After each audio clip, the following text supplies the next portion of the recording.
এখানে আছে গরমা গরম ভাত, আর তার সাথে আছে বন্ধুরা, দাঁড়াও দেখাচ্ছি, এক সেকেন্ড, পেঁপে সেদ্ধ, যেটা আমরা এখন ডেলি খাই। ঠিক আছে,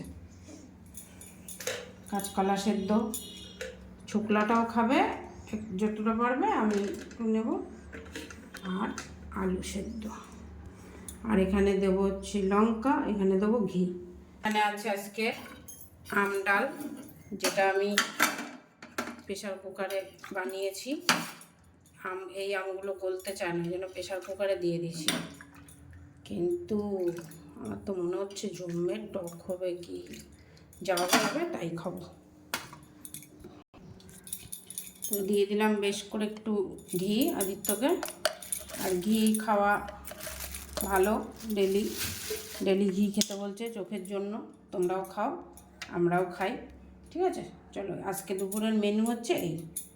তো আজকে দুপুরবেলার খাওয়া দাওয়া তোমাদের সাথে শেয়ার করলাম। ভালো লাগলে আমার ফেসবুক পেজটা অবশ্যই ফলো করে দিও। ঠিক আছে।